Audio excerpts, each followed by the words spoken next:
답부터 불러드릴까요? 답 있으시죠? 없어요? 1번은 1번, 2번은 5번, 3번은 3번, 4번은 2번, 5번은 1번, 6번은 2번, 7번은 2번, 8번은 5번, 9번은 4번, 10번은 5번, 11번도 4번. 잠깐만요.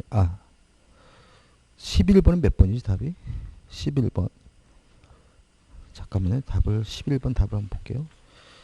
11번의 답이, 5번입니다. 5번. 11번은 5번. 12번은 4번. 13번은 1번. 14번은 1번. 15번은 3번. 16번은 5번. 17번은 1번. 18번은 5번. 19번은 4번. 20번은 5번. 21번은 1번. 22번은 3번. 23번도 3번. 24번은 4번. 25번은 1번. 26번도 1번. 27번은 2번. 28번은 5번. 29번은 3번. 30번은 5번. 31번도 5번. 32번은 3번. 33번은 1번. 34번은 3번. 35번은 2번. 36번은 3번. 37번도 3번. 38번은 4번. 39번은 3번. 40번은 4번입니다. 잘 나오셨죠, 점점. 자, 1번부터 보시면 1번 법률행위의 성립 요건에 해당하는 것은, 그러면 뭐가 팍 떠올라야 되죠? 요물계약이죠. 왜냐하면 요물계약이라는 것은 계약, 법률행위가 성립되기 위해서 일정한 물건이나 행위가 요구되는 계약이죠. 따라서 요물계약에서 요구하는 그 물건은 이 성립 요건이 되는 거예요. 그러면 뭐죠? 1번. 계약금 계약의 요물계약이니까 계약금 계약에서 계약금의 지급은 성립요건입니다. 나머지 것들은 뭐죠? 효력요건이죠. 효력요건. 왜냐하면 2번 대리행위가 유효하려면 대리권이 존재해야 되니까 유효요건이고, 3번 당사자의 의사능력과 행위능력도 효력요건이죠. 4번 조건부 법률의 조건의 성취인데, 정지조건은 조건이 성취가 되면 효과가 생기고, 제재조건이면 조건이 성취가 되면 효과가 없어지는 거니까 효력요건인 거죠. 5번 토지거래 허가구역 내에서 토지거래 계약에 관한 관할갈증의 허가도 효력요건이죠. 왜냐하면 유동정보이니까요. 2번입니다. 갑이 자신의 X토지를 을에게 매도하기로 한 경우에 관한 설명으로 옳지 않은 것은 1번 갑이 을의 중도금 체급 채무 불이행을 이유로 매매계약을 해제한 경우에도, 이렇게 채무 불이행을 이유로 해제를 당하면 계약금 뜯기죠. 손해배상 해줘야죠. 이런 걸 면하기 위해서 을은 착오를 이유로 그 계약을 취소할 수 있다. 맞는 질문이고, 왜냐하면 착오를 이유로 취소하면 위법한 것이 아니니까 손해배상해 줄 필요가 없는 거죠. 2번 X토지가 을에게 매도된 사실을 알고 있는 병이 갑으로부터 그 토지를 매수했어요. 자, 이중매매입니다. 이중매매는 원칙적으로 유효하기 때문에 병은 제2매수인은 선, 악, 불문하고 소유권을 갖죠. 따라서 알고 있는 병, 악의 병이더라도 유효하니까 특별한 사정이 없는 한 각각 병 사이의 매매계약은 유효하다. 맞는 질문이죠. 물론 병이 아는 곳을 넘어서 적극 가담하면 그때는 반사회적에서 무효가 되죠.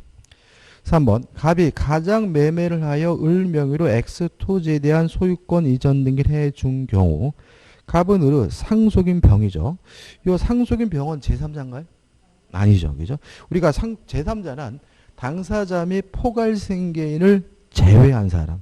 다시 말하면 상속인도 당사자고 제3자가 아니기 때문에 선이라 하더라도 이 사람은 보호받지 못해요. 따라서 갑은 을의 상속인 병에게 X토지에 대한 소유권을 주장할 수 있다. 맞는 질문이 되는 거죠. 4번 지번을 착각하여 계약서의 매매 목적물을 X토지가 아니라 Y토지를 기재한 경우 오표시 무효 원칙이죠. 그죠? 따라서 합의된 대로 X토지에 대해서 계약이 성립되는 거니까 매매 계약은 X토지에 대하여 성립한다. 맞는 질문이죠.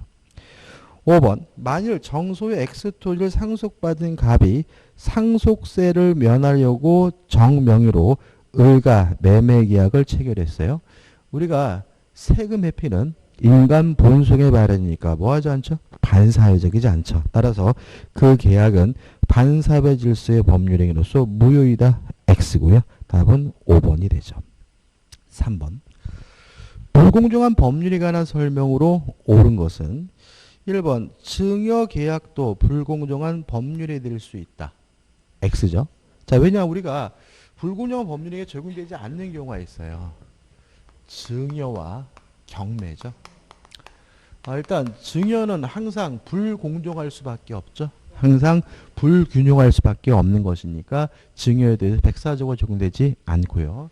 경매의 경우에도 만약에 백사적으로 적용이 되게 되면 경매 제도 자체가 와해가 되기 때문에 우리 판례는 경매에 대해서도 백사적으로 적용되지 않는다는 것이 판례 입장이니까 1번은 X죠. 2번 급부와 반대급부 사이의 현저한 불균형을 판단함에 있어서 피해 당사자의 공박경솔 또는 무경매 정도는 고려 대상이 아니다. X입니다. 그러니까 이게 최근 판례인데 현저한 불균형을 판단함에 있어서 주관적 요건을 고려해서 판단해야 된다고 판시하고 있고요. 따라서 2번은 X입니다. 3번 대리행위의 경우 경솔 무경험은 대리를 기준으로 해 판단하고 공박 어려운 사정은 본인의 입장에서 판단해야 한다. 5 맞는 질문입니다. 답은 3번입니다. 그래서 우리가 궁박만 본인이다. 그래서 궁박을 제외한 나머지 모든 것들은 다 대리인을 기준으로 판단합니다. 답은 3번이죠. 4번 피해 당사자가 궁박경솔 또는 무경험의 상태에 있었다면 상대방이 당사자에게 그와 같은 사정을 알면서 이를 이용하려는 의사가 없어도 불공정한 법률에 성립한다. X. 답은 4번은 뭐죠? X죠. 다시 말하면 이용 의사, 폭리에 관한 악의가 필요하다는 것이 우리 판례 입장이죠.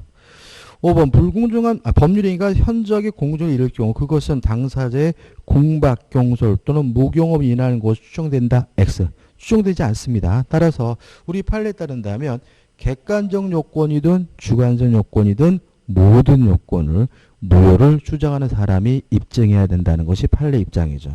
여기 나와 있는 질문 다 중요하고요. 어차피 불공정한 법률행위 시험 문제 나와요. 추가할 것은 뭐냐면 법률 행위시를 기준으로 한다는 거예요. 다시 말하면 현저한 불균형이 있는지 없는지는 법률 행위시를 기준으로 해요. 따라서 사후에 가격이 폭락하거나 폭등하는 것은 뭐하지 않습니까? 고려하지 않는다. 예를 들어서 2억짜리 토지를 3억에 매도를 했어요. 3억이 너무 싼가? 4억에 매도를 했어요. 그러면 주는 것과 받는 것 간에 뭐가 있습니까? 현저한 불균형이 있는 거잖아요. 그런데 나중에 가격이 폭등을 해가지고 진짜 현재 가격은 얼마냐면 4억이에요. 이랬을 때도 우리 판례에 따른다면 불공정한 법률행위다. 왜냐하면 매도할 때 법률행위시를 기준으로 해서 불공정한지 아닌지 여부를 판단해야 된다는 것이 우리 판례 입장이라는 거 꼭 기억해 두셔야 됩니다. 4번입니다. 민법상 임의대리에 관한 설명으로 옳지 않은 것은 1번 소유자로부터 매매계약을 체결할 대리권을 수여받은 대리인이죠. 이것도 시험에 무조건 나온다고 봐야 되겠죠. 그래서 우리가 매도에 관한 수권이 존재할 때 이 사람이 뭐 할 수 있느냐. 첫째, 매매계약 할 수 있고 매매 대금을 수령할 수도 있고 대금 지급 기한을 뭐 할 수 있죠? 연기해 줄 수도 있다. 그러면 이 사람이 못하는 것이 뭐냐. 일부든 전부든 대금을 면제해 줄 수는 없고 그 다음에 취소할 수도 없고 해제할 수도 없다. 그래서 보통 매도에 관한 수권이 있을 때 취소할 수 없고 해제할 수 없다는 거 꼭 기억해 두셔야 되고요. 시험에 아주 잘 나옵니다. 자, 그럼 보자고요. 1번 소유자로부터 매매 계약을 체결할 대리권을 수여받은 대리는 특별한 사정이 없는 한 그 매매 계약에서 정한 바에 따라 중도금, 매매 대금을 수령할 수 있다. 오, 맞는 질문이죠. 2번 대리인이 그 권한 내에서 본인을 위한 것임을 표시하지 아니하고 의사 표시를 하는 경우 일단 현명하지 않으면 대리인 자신을 위한 것으로 간주가 되어 본다요. 예외는 뭐죠? 상대방이 알았거나 알 수 있었으면 아니죠. 따라서 상대방이 대리인으로서 한 것임을 알았더라도 그 의사표시는 대리인 자신을 위한 것으로 본다. X가 되고요. 답은 2번이 되는 거죠. 3번 권한을 정하지 아니한 대리인 뭐 할 수 있죠? 보존행위와 성질이 변하지 않는 범위 내에서 이용 계량행위를 할 수가 있으니까 대리의 목적인 미등기 부동산의 보존 등기는 보존행위죠. 할 수 있겠죠. 따라서 3번은 맞는 질문이고요. 4번 임의 대리는 원칙적으로 복대를 선언할 수가 없습니다. 근데 조심할 것은 4번 질문에서 대리인이라고 나와 있잖아요. 그럼 법정 대리인을 포함한다 이렇게 생각하면 안 되겠죠. 왜냐하면 문제에서 민법상 임의 대리에 관한 설명을 옳지 않은 거잖아요. 그러면 요 4번에 나와 있는 이 대리는 누구를 말하는 거죠? 임의 대리인을 말하는 거죠. 따라서 본인의 승낙이 있거나 부득이한 사유가 있는 때가 아니면 복대를 선임하지 못한다. 오, 맞는 질문이죠. 5번 원인된 법률관계의 종료 전에 본인이 수권행위를 처리한 경우 대리권은 소멸한다. 물론 맞는 질문이죠. 이제 문제 보면 막 답이 보이지 않나요? 5번 착오로 인한 의사표시가 관한 설명으로 옳지 않은 것은 1번 장래의 미필적 사실의 발생에 대한 기대나 예상이 빗나간 경우에도 착오라고 할 수 있다. X예요. 이거 맞으셨어요? 이죠? 괜찮아요. 그러니까 우리가 이런 거죠. 그러니까 장래 사실도 착오가 될 수 있어요. 미래 사실도. 예를 들어 가지고 양도소득세가 부과되지 않을 줄 알았는데 부과가 됐다. 이건 뭐예요? 착오예요. 근데 요 장래 사실이 미필적이라는 사실을 알고 있었어요. 미필적이라는 말은 양도소득세 부과되지 않을 줄 아는 게 아니라 부과될지도 모른다는 거죠. 그러니까 우리가 부과 안 될 줄 알았는데 부과되면 착오지만 부과될 수도 있고 안 될 수도 있으니까 미필적인 경우에는 이때는 뭐가 될 수 없어요? 착오가 될 수가 없다는 거죠. 그래서 양도소득세가 부과되지 않을 줄 알았는데 부과가 됐다. 그럼 뭐죠? 착오지만 부과될 수도 있고 안 될 수도 있고 미필적이다라고 한다면 그때는 뭐가요? 착오가 될 수가 없는 거죠. 그래서 다시 한번 읽어보면 1번 장래의 뭐죠? 미필적 사실이란 말은 그런 일이 있을 수도 있고 없을 수 있다는 거죠. 발생에 대한 기대. 무슨 말입니까? 그래도 부과 안 될 거야. 그죠? 기대나 예상이 빗나간 경우는 착오가 될 수가 없기 때문에 답은 1번입니다. 올해 시험 문제예요. 이거 1번 지문 반드시 나올 거예요. 이게 최근 판례고요. 요 문제 제가 기억이 안 나는데 이거 제가 만든 문제가 아니라 올해 그게 뭐죠? 무슨 시험에서 나온 문제거든요. 그래서 아마 우리 공인중개사 시험에서 나올 것 같아요. 1번은 뭐죠? 맞는 질문이고 옳지 않고 답입니다. 2번 표유자가 착오로 인하여 경제적 불이익을 입은 것이 아니라면 이를 법률행위 내용의 중요 부분의 착오라고 할 수 없다. 5죠. 중요 부분이 되려면 반드시 경제적 불이익이 있어야 되죠. 3번 표의자가 견과실로 인하여 착오에 빠져 법률행위를 했어요. 취소할 수 있나요? 취소할 수 있죠. 왜냐하면 중대한 과실이 존재하면 착오를 이유로 뭐 할 수 없어요? 취소할 수 없잖아요. 그럼 역으로 말하면 중대한 과실이 아닌 경과실이 존재하는 경우에는 착오를 이유로 뭐 할 수 있어요? 취소할 수 있는 거예요. 그죠? 그 다음에 이것이 뭐 하지 않습니까? 위법한 것은 아니에요. 그래서 경과실로 인하여 착오에 빠져 법률행위라고 그 착오를 이유로 법률행위를 취소하는 거 가능하고요. 뭐 하지 않습니까? 위법하다고 할 수도 없고요. 따라서 상대방은 불법 행위를 원인으로 무엇도요? 손해배상도 청구할 수가 없다. 이렇게 되는 거죠. 4번 착오로 인한 의사표시의 취소에 관한 민법 제109조 제1항의 적용을 당사자의 합의로 배제할 수 있다. 맞는 지문이고요. 참 잘 나옵니다. 착오에 관한 민법 규정은 임의 규정입니다. 따라서 4번 지문처럼 특약으로 뭐 할 수 있죠? 배제할 수 있죠. 5번입니다. 자, 중대한 과실이 존재하며 원칙적으로 착오를 이유로 취소할 수 없어요. 다만 상대방이 표의자의 중과실을 이용해 처먹었으면 취소하는 것이 가능하잖아요. 따라서 5번 의사표시 착오가 표의자의 중대한 과실로 인한 때에도 상대방이 표의자의 착오를 알고 이용한 경우에는 표의자는 그 의사표시를 취소할 수 있다. 맞는 지문이고요. 답은 1번이고 지문 하나하나가 다 중요한 것들이니까 꼭 기억해 두셔야 되겠죠. 6번입니다. 갑은 자기 소유 부동산을 1억 원에 매도하겠다는 청약을 등기 우편으로 을에게 보냈다. 이에 관한 설명을 옳지 않은 거죠. 일단 청약도 의사표시고 의사표시니까 도달이 되면 효과가 생기겠죠. 1번.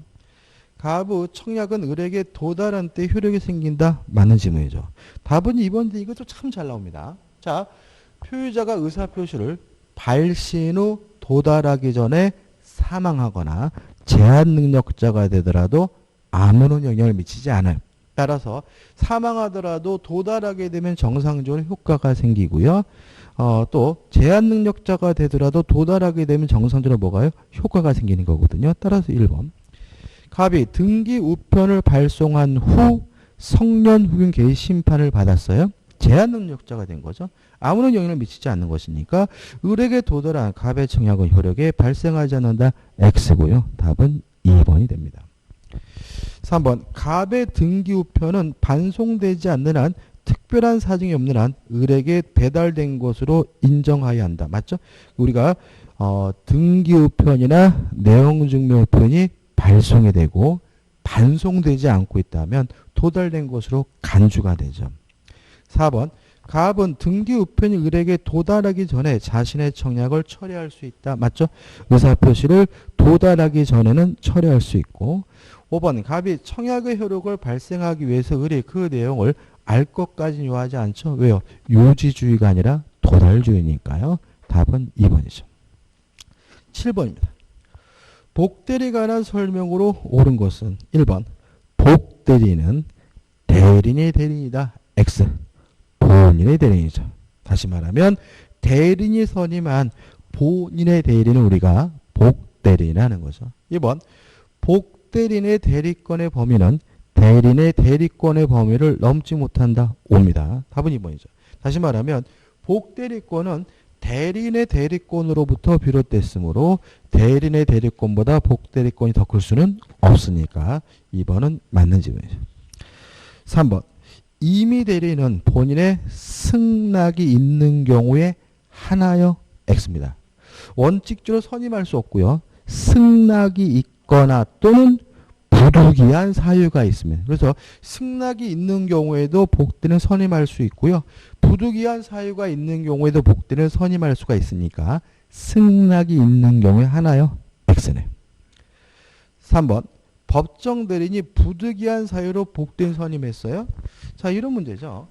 자, 법정 대리인은 자유롭게 복대리인을 선임할 수 있는 대신에 선임 감독에 대해서 무과실 책임을 부담해요. 그런데 이 무과실 책임이 과실 책임으로 전환될 수가 있어요. 언제죠? 부득이한 사유가 있는 경우죠.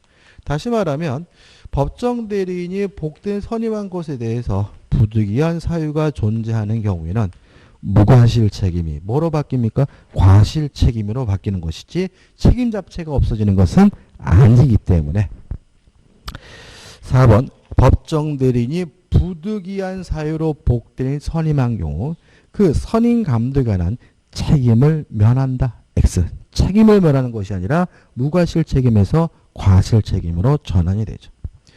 5번 대리인의 대리권의 소멸은 복대리인의 대리권 소멸에 전혀 영향을 미치지 않는다. X.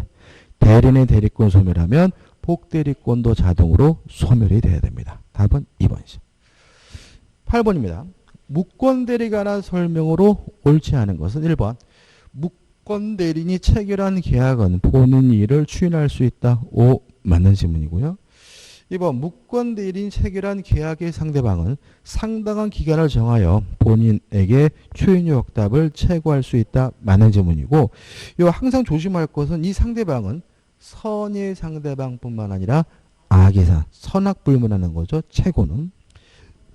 3번 대리권 없이 타인의 부동산을 매도한 자가 그 부동산을 단독 상속한 후 그 대리행위가 무권대리로 임으로 무효임을 주장하는 것은 신의칙상 허용될 수 없다. 맞죠?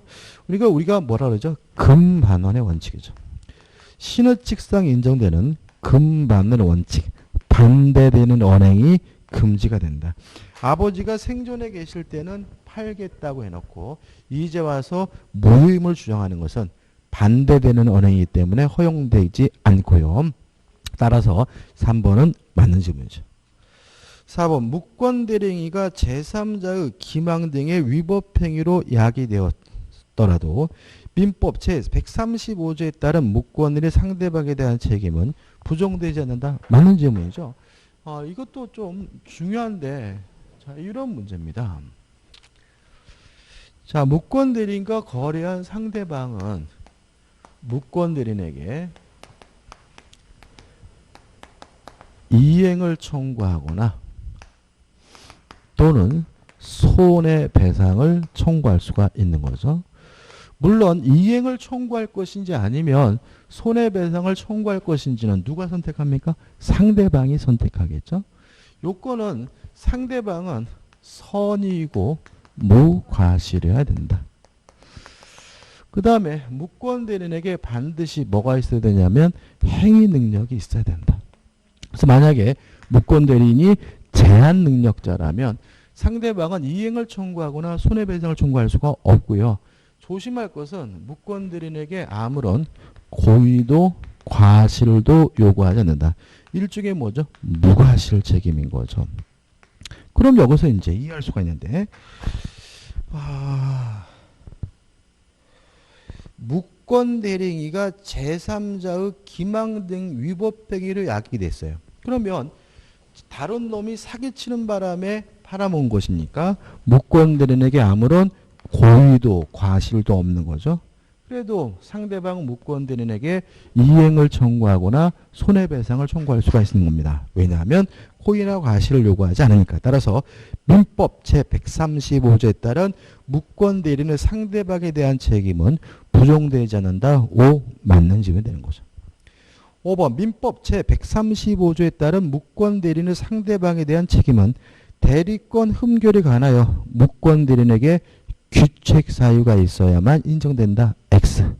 아무런 고의 과실을 요구하지 않는다. 무과실 책임. 그래서 이 5번과 4번이 연결되는 겁니다. 그래서 5번부터 보시면 민법 135조에 따른 대리인의 상대방에 대한 책임은 대리권 흠결에 관하여 무권대리인에게 규책 사유가 있어야 하는 것은 아니므로 4번 무권대리인이 제3자의 기망 등의 위법행위로 야기되었더라도 민법 제135조에 따른 무권대리인 상대방에 대한 책임은 부정되지 않는다. 이렇게 연결되게 되는 거고요. 답은 뭐죠? 5번입니다.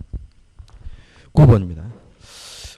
올해 또 시험에 이 토지거래 허가고요. 유동적 무효가 또 반드시 출제될 거예요. 갑이 토지거래 허가 구역 내 자신의 토지에 대하여 을과 매매 계약을 체결한 경우에 관한 설명으로 옳은 것은 1번. 자, 유동적 무효도 모릅니다. 따라서 1번. 토지거래 허가를 받기 전에도 위 계약의 채권적 효력은 발생한다. 효력이 발생한다는 말은 유효란 얘기니까 X죠. 일단은 뭐죠? 무효죠. 따라서 이행하기 전이면 이행할 필요가 없고요. 이행하지 않더라도 채무불이행이 아니기 때문에 2번 토지거래 허가를 받기 전에도 을은 갑에게 소유권 이전 의무 불이행으로 인한 손해배상 청구를 할 수 있다. X가 되는 거죠. 3번 자, 토지거래 허가를 받으면요 유효가 됩니다. 소급적으로. 다시 말하면 매매 계약할 때로 소급해서 유효가 돼요. 그렇기 때문에 3번 위 계약 체계로 토지 거래 허가를 받은 경우 위 계약은 특별한 사정이 없는 한 그 허가를 받은 때부터 유효가 된다. X. 허가를 받은 때로부터 유효가 되는 것이 아니라 매매 시로 소급해서 유효가 되는 거죠. 그럼 무슨 의미가 되는 거예요? 새로 계약할 필요가 없다는 거죠.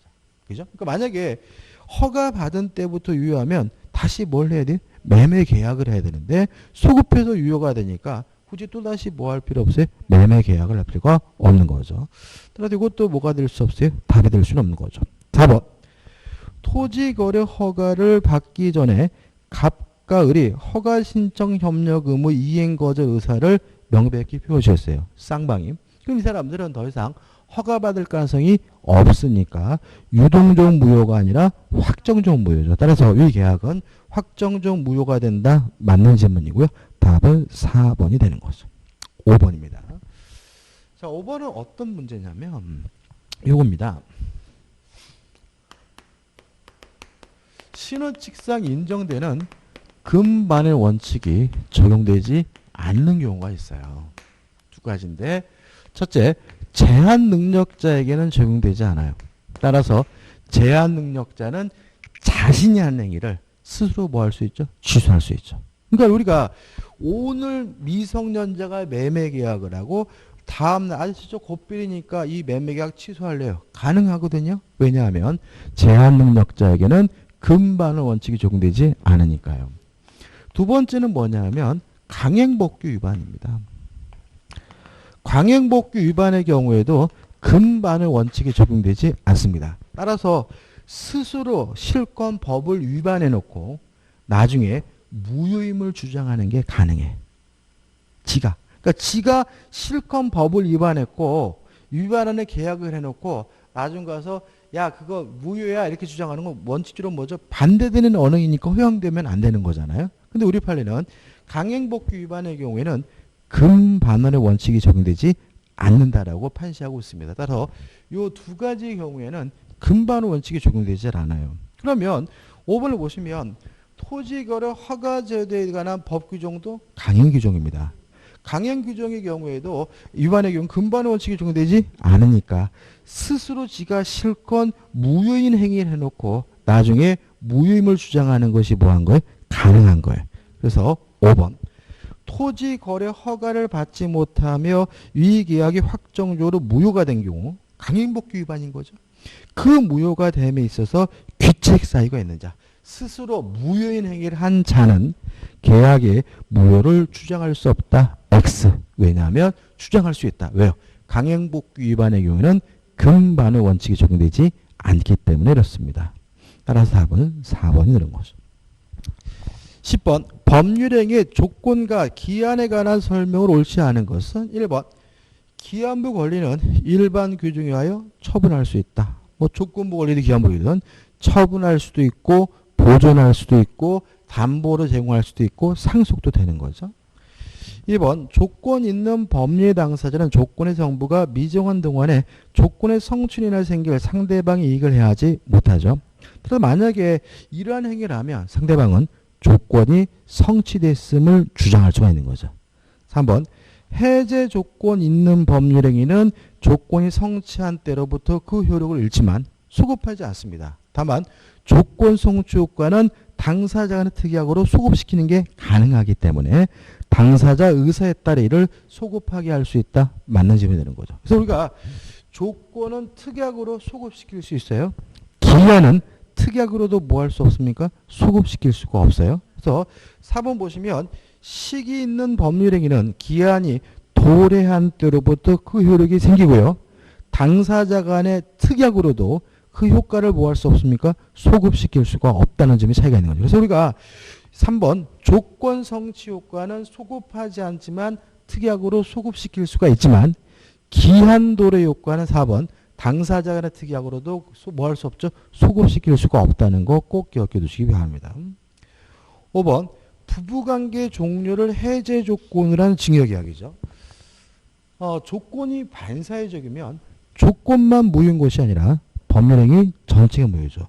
왜 부부관계 종료를 해제 조건으로 하면 이것이 반사회적인가요? 보통 이거를 부첩관계로 첩으로 나오는 경우도 있고요. 부부로 나오는 경우도 있어요. 근데 둘 다 반사회적인 거거든요. 근데 보통 원래 판례는 부부입니다. 첩이 아니라. 왜 반사회적이죠? 이혼할 수 있는 자유를 제한하죠. 그러니까 우리가 종료를 해제 조건이라 증여라는 건 뭐예요?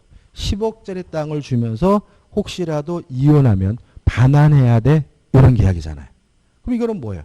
이혼할 수 있는 자유를 제한하기 때문에 반사회적에서 무효고요. 조건이 반사회적이면 법률행위 전체가 다 무효이기 때문에 그 증여계약은 조건 없는 법률이 된다. X가 되고 답은 5번입니다. 이게 좀 생각을 좀 해봐야 돼요. 왜 그러냐면 이게 공부를 열심히 하면 이상해요. 보세요. 갑이 을에게 부부인데 자기 처을에게 여보 내가 당신에게 10억짜리 토지를 증여하는데 혹시라도 우리가 이혼하면 요거 반환해야 돼. 이게 뭐죠? 부부관계의 종료를 해제 조건을 한 증여예요. 그러면 이혼하면 반환한다는 것이 반사회적이기 때문에 뭐죠? 무효예요. 그죠? 그러면 우리 판례에 따른다면 조건만 무효인 것이 아니라 법률행위 전체가 싹 무효니까 증여계약도 뭐가 된다는 거예요? 무효가 되는 것이니까 을은 갑으로부터 약속받은 토지를 받을 수가 없다. 이런 뜻이 되는 거예요. 근데 이 판례는 원래 그런 뜻은 아니고 갑이 을에게 뭘 해줬어요? 등기를 해줬죠. 근데 등기를 해주면 이게 무효인 이유가 반사회적 법률에서 무효이기 때문에 갑이 을에게 등기해 준 것은 불법 원인급이기 때문에 뭐 받지 못해요? 반환받지 못한다. 서로 뭐 하더라도요? 이혼하더라도 이런 의미가 되는 거거든요. 그죠? 그렇지만 이 판례 액면 자체는 조건만 무효인 것이 아니라 어떻게 해요? 법률이 전체가 무효가 된다는 것은 증여계약도 어떻게 해요? 무효라는 거고요. 물론 이행한 것은 불법 원인급에서 뭐예요? 반환할 필요가 없으니까 우리 확정적으로 뭘 갖게 되죠? 소유권을 갖는다는 것까지 한번 생각해 보시기 바랍니다. 답은 5번이죠. 11번입니다. 부동산의 물권 변동을 위해 등기가 필요한 것은 5번이죠. 취득시효가 완성됐다는 이유로 소유권을 취득하려면 뭘 해야 돼요? 등기죠. 답은 5번입니다. 나머지 것도 1번. 건물을 신축하는 것은 사실행위죠. 법률행위가 아니죠. 따라서 우리 판례에 따른다면 기둥과 외벽과 지붕이 만들어지는 순간 등기 없이 소유권을 갖고요. 2번 상속도 법률행위가 아니죠. 따라서 상속인은 아버지가 돌아가시는 순간 등기 없이 소유권을 갖고요. 3번은 부종성입니다. 왜냐하면 저당권은 종된 권리고 채권이 있어야지만 존재할 수 있으니까 채권이 소멸하면 저당권도 자동으로 소멸해요. 뭘 안 해도 말소 등기를 안 해도 그죠? 4번 법정 지상권이라는 것은 법률 규정에 의한 지상권이죠. 따라서 취득할 때 법률 규정에 의한 취득이니까 뭐 할 필요 없죠? 등기할 필요가 없는 거죠. 답은 5번입니다. 12번입니다.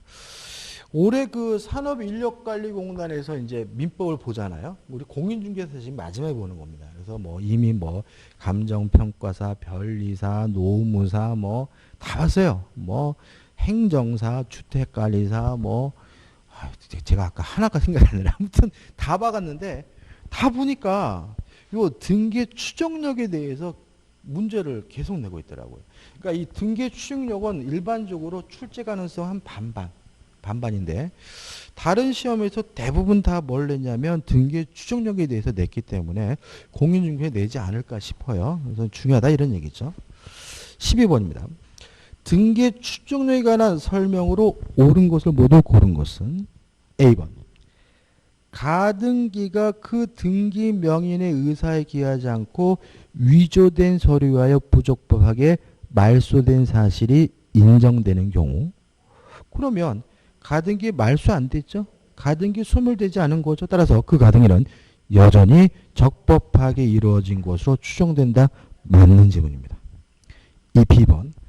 등기 명의자가 허무인으로부터 소유권 이전 등기. 자, 이전 등기 추정이 깨지는 경우, 사망한 사람으로부터 이전 등기 받은 경우, 허무인, 존재하지 않는 사람으로부터 이전 등기 받은 경우에는 등기 추정이 뭐가 돼요? 깨지거든요. 따라서 허무인으로부터 소유권 이전 등기가 이어받았다면 추정이 깨지니까 받았다는 사실만으로는 그 등기 명의자가 적법한 권리자라는 추정은 깨트리지 않는다. X가 되는 거죠. 10번. 자, 그 다음에 또 추정이 깨지는 경우 뭐가 있죠? 보전 등기 전에 소유자가 존재하는 경우. 그 다음 마지막으로 반증이 있는 경우죠. 그러니까 반대 입증. 그죠? 반대 입증이 있으면 추정이 뭐가 돼요? 깨져요.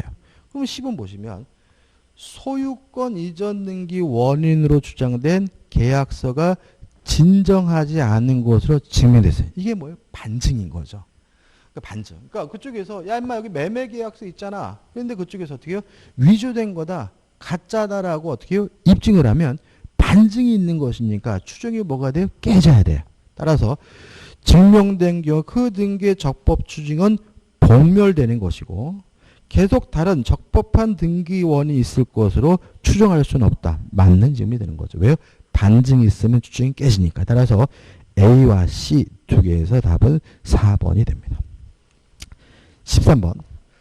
단중 간접점유자죠. 그러니까 간접점유자는 자신의 물건을 타인에게 지배시키고 있는 사람이에요. 그죠? 그럼 이걸 보시면 전세권자에게 주택을 인도한 전세권 설정자는 간접점유자죠. 왜냐하면 자신의 물건을 전세권자에게 지배시키고 있으니까 답은 1번이에요. 2번 장난감을 갖고 노는 초등학생은 아니에요. 점유 보조자죠. 왜냐하면 이 초등학생은 어머니의 지시와 명령에 따라서 사실상 지배하고 있으니까 얘는 아예 점유자가 아니라 뭐죠? 점유 보조자죠. 3번 길거리에 지갑을 잃어버린 행위 점유자가 아닙니다. 왜냐하면 지갑을 잃어버렸다면 사실상 지배를 상실한 거죠. 그러니까 사실상 지배를 상실했으니까 이 사람은 더 이상 점유자가 아니죠.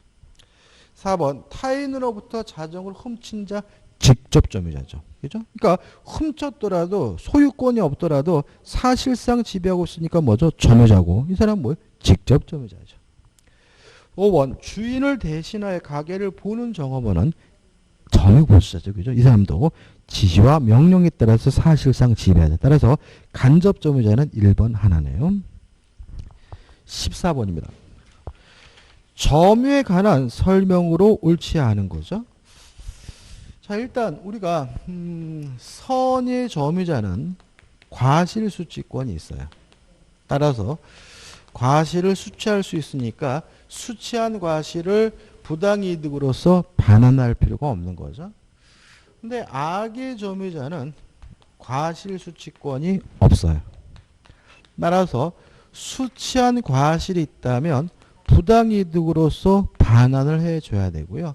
만약에 과실로 수취하지 못한 경우에는 대가라도 보상을 해야죠. 따라서 악의 점유자란 이유로 수취하지 못했다는 이유로 대가를 보상하는 경우에는 수취하지 못한 것에 대해서 뭐가 있어야 돼요? 과실이 있어야 돼요.